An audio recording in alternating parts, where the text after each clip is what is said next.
So one of the hardest barriers to push through when I do intermittent fasting, I'll let you pause the video to think about what hour is the hardest to break through. It's not any of the earlier hours. It's not really anything up to 16. 16 hours I usually don't even think about it. I look at the clock and I'm already there. It's between 20 and 24. That's like the pushing through the barrier. Once you get 24, the next few hours are quite easy as well. I would say 48 is another barrier. I think it's more of a routine than anything, right? You get used to the time of the day that you sit down for a meal. It could also just be physiological.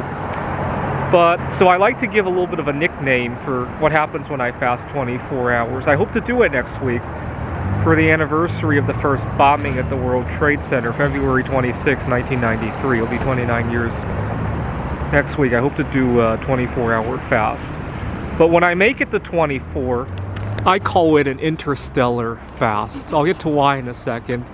Well, first of all, if I'm doing any kind of stargazing in 24 hours, everything has flown overhead, right? All the planets, the sun, the moon, the different constellations. But because it's such a big barrier to push through, right? That's the other reason.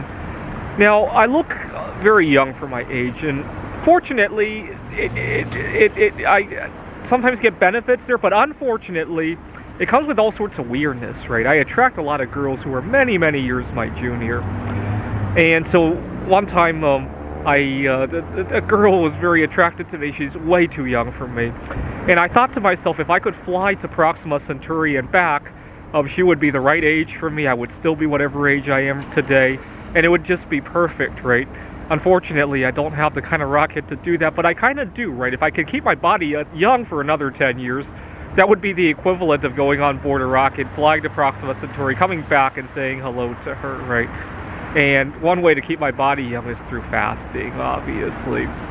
And so every time I fast 24 hours in a row and beyond, I call it going interstellar.